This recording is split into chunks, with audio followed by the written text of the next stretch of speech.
Good morning বন্ধুরা, তোমরা কেমন আছো? আমি ভালো আছি। আজ সোমবার, শঙ্কর পুজো করছে। আর সোমবার যেহেতু, সেজন্য আজকে সকাল সকাল উঠেছি ঘুম থেকে। তা ঘুম থেকে উঠে আমি আমার সব বাসি কাজকর্ম শেষ করে ফেলেছি। তা দেখতেই পাচ্ছ, ওই জানলাটাও খুলে দিয়েছি। আবার এইদিকে ঘর ঝাড়া মোছা সবই হয়ে গেছে। তো আজও কিন্তু প্রত্যেক দিনকার মতন আকাশটা মেঘাচ্ছন্ন। তো এরকম মেঘ থাকলে না আমার ভালো লাগে না। আমি চাই আকাশটা থাকবে একদম নীল। তো দেখতেই পাচ্ছ আমি এনার্জির ওষুধ খাচ্ছি, মানে চা খাচ্ছি। আর এদিকে শঙ্করের পুজো হয়ে গেছে। তা শঙ্করকে বললাম যে, শঙ্কর তুমি একটু রান্নাঘর থেকে চায়ের কাপটা নিয়ে এসো না তোমার। তা শঙ্কর বলছে যে, না আমার খুব মানে ঘেমে গেছি আমি, সেজন্য তুমি গিয়ে নিয়ে এসো। আর ঘুম থেকে উঠেই তো মানে মাথার মধ্যে একটাই চিন্তা যে ব্রেকফাস্টে কী তৈরি করব, লাঞ্চে কী তৈরি করব। তা আজকে ভেবেই নিয়েছি, যেহেতু আজকে নিরামিষ, সেজন্য আজকে ভেবে নিয়েছি যে একটু ভালো মন্দ কিছু রান্না করব। তো এখন দেখতেই পাচ্ছ যে এই যে ফ্রিজের থেকে আমি বাঁধাকপিটা বের করে নিচ্ছি, কারণ ঠিক করে নিয়েছি যে বাঁধাকপির তরকারি করব আর সাথে করব হচ্ছে পরোটা। কারণ অনেক দিন পরোটা খাওয়া হয় না, আর বাঁধাকপির সাথে কিন্তু পরোটা খেতে খুব ভালো লাগে। তাই এখানে আমি বসে বসে আলু আর বাঁধাকপিটা কেটে নেব।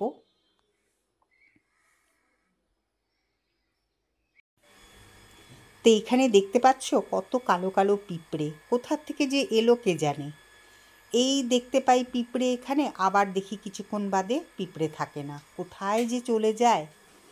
এই দেখো পিঁপড়েটা আসছে হচ্ছে এই মিক্সি মেশিনের নিচ থেকে। তো মিক্সি মেশিনের নিচে একদম ভর্তি পিঁপড়ে। তা আমি ভাবলাম যে এই পিঁপড়ে তো এরকমভাবে তাড়ানো যাবে না। তা এদিকে কড়াই বসিয়ে দিয়েছি, আর কড়াইতে তেলও দিয়ে দিলাম, কারণ বাঁধাকপির তরকারি রান্না করব এখন।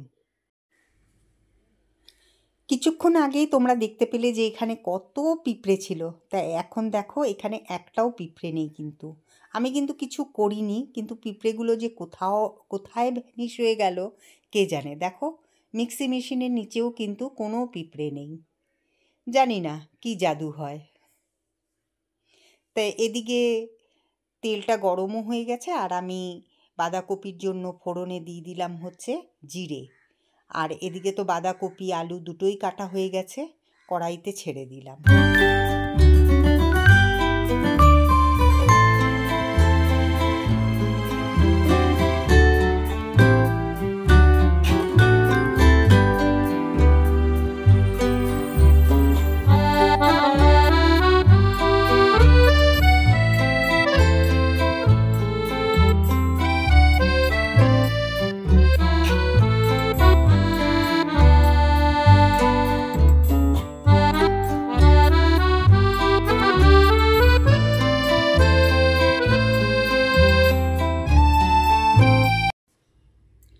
এদিকে বাঁধাকপি বসিয়ে দিয়ে আমি সোজা চলে গেলাম ওয়াশিং মেশিনের ওখানে। তা দেখতেই পাচ্ছ যে আমি ওয়াশিং মেশিন চালিয়ে দিয়েছি।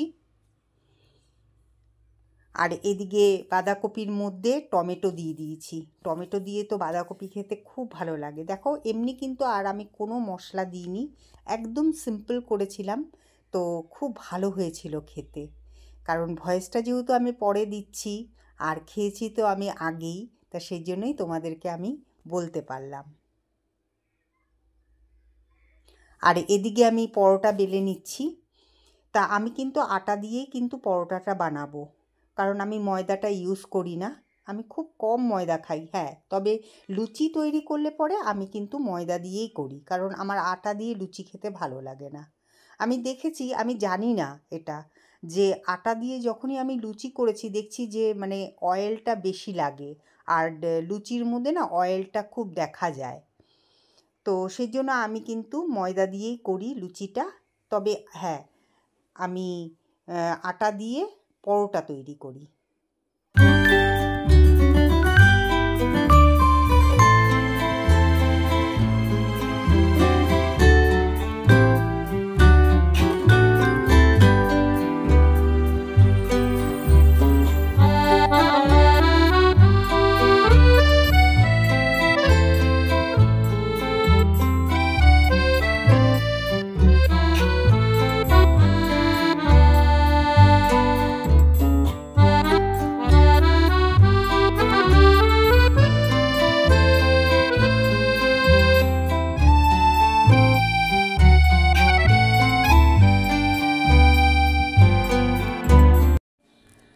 আমি ব্রেকফাস্ট করে নিয়েছি, আর এটা হচ্ছে শঙ্করের। তা শঙ্করের ব্রেকফাস্ট নিয়ে এখন আমি চলে যাব হচ্ছে দোকানে। তা এদিকে দোকানে যাওয়ার আগে আমি দেখে নিচ্ছি যে ওয়াশিং মেশিনটাকে ঠিকঠাক বন্ধ করেছে কি না, কারণ আমার না কাজের মধ্যে থাকি তো সেই জন্য খেয়াল ছিল না যে ওয়াশিং মেশিনটাকে বন্ধ করেছিলাম কি না। কারণ এখন আমি দোকানে যাব, তা দেখতেই পাচ্ছ আমি দোকানে চলে এসেছি। তো আমার ঘরে এই সব জিনিসগুলো ছিল না, তা সেই জন্য দোকান থেকেই নিয়ে নিলাম, যেরকম জিরের গুঁড়ো, ধনের গুঁড়ো, হলুদ গুঁড়ো, তারপরে চাল।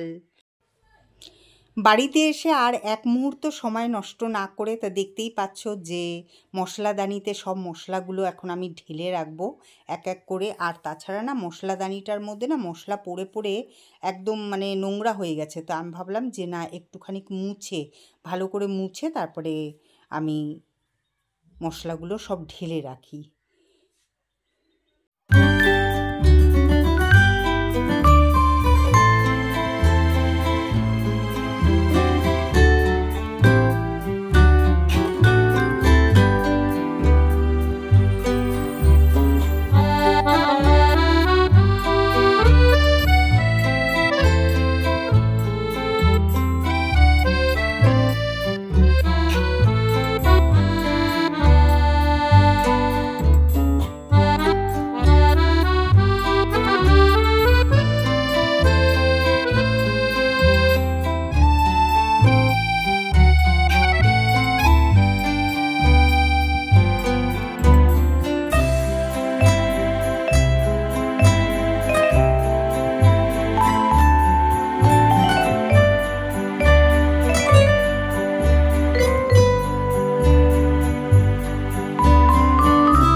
এখনই জাস্ট আমি স্নান করে এলাম, তো ঘড়িতে বাজে হচ্ছে 3টা বাজতে 10 মিনিট বাকি, অনেকটাই দেরি হয়ে গেছে।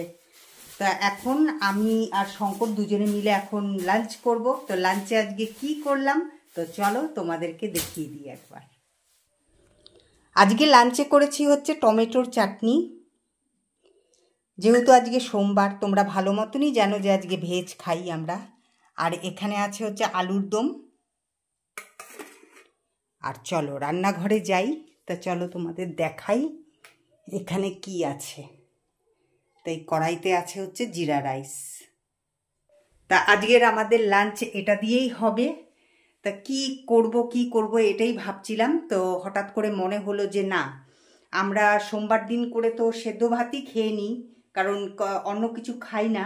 তা আজকে ভাবলাম যে না একটু অন্যরকম করি, কারণ একরকম খেতে খেতে তো একঘেয়েমি হয়ে যায়, তাই না? তা সেই জন্য ভাবলাম যে না একটু অন্যরকম করা যাক। তো হঠাৎ করে মাথায় এলো যে না ঘরে তো আলু আছে, সব কিছুই ঘরে আছে, খালি মশলাটাই ছিল না। তা সেই জন্য তো দেখলেই যে আমি মশলাটা নিয়ে এলাম। তো এখন যেহেতু 3টা বাজে, তো আর দেরি করব না, চলো এখন খেয়ে। খাওয়া তো কমপ্লিট হয়ে গেল, ভালোই খেলাম কিন্তু। শঙ্কর আজকে ভালো খেয়েছো না? সুন্দর বিউটিফুল ডিশ। এটা এখন চাটনি, তো চাটনিটা এখানে রাখবো না, তোমাদের তো আমি দেখালাম যে আজকে মানে যখন রান্না করতে গেছিলাম কিরকম পিঁপড়ে। তো এই চাটনিটা যদি আমি এখানে রাখি তাহলে পরে একদম পিঁপড়ে ধরে যাবে, তা আমি ওটা ফ্রিজে রেখে আসি।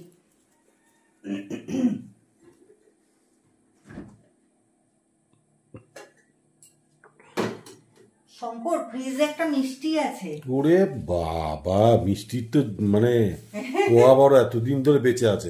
হ্যাঁ, এটা কোন মিষ্টি বলো তো? কোনটা? এটা হচ্ছে ওই যে সেই মেহেন্দি এসেছিল, এটা কিন্তু মেহেন্দির মিষ্টিটা। ব্যাস, তাই তুমি মেহেন্দির মা খেয়ে নাও। সেই মেহেন্দি মেহেন্দি খায়নি, সেই মিষ্টিটা রয়ে গেছে। টুকো দাও টুকো দাও।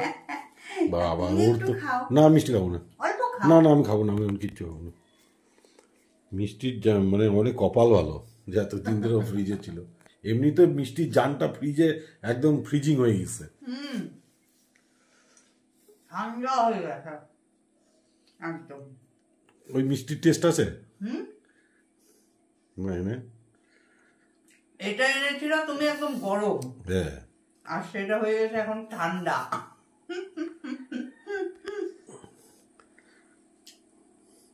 ঠান্ডা হোক আর গরম হোক, মিষ্টি মিষ্টি সবার কাছে পড়লে।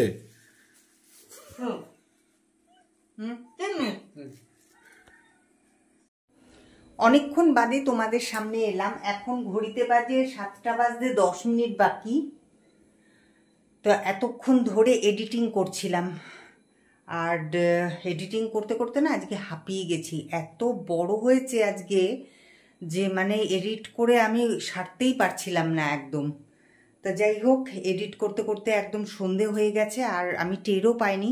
তারপরে যাই হোক, তারপরে দেখছি যে চারিদিকে অন্ধকার হয়ে গেছে, তো উঠে আমি সন্ধেবাতি দিয়ে দিয়েছি,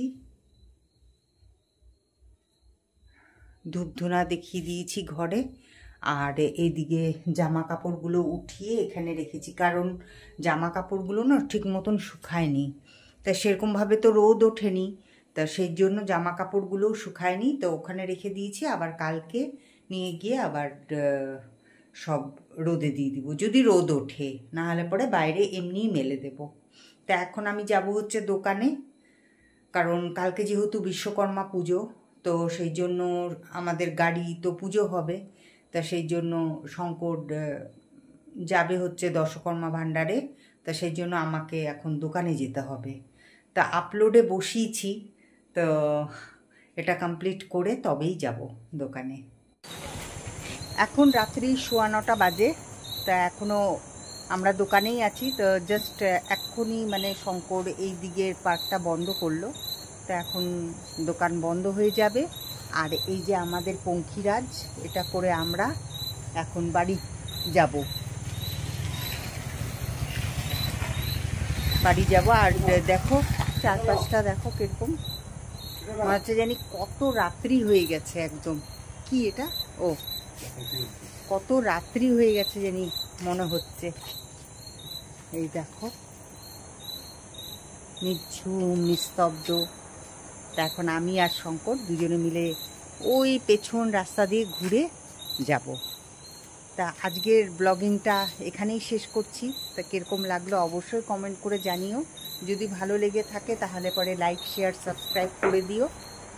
তা চলো আজকের মতন টাটা, আবার দেখা হচ্ছে একটা নতুন ব্লগের সাথে, তোমাদের সাথে। Good night.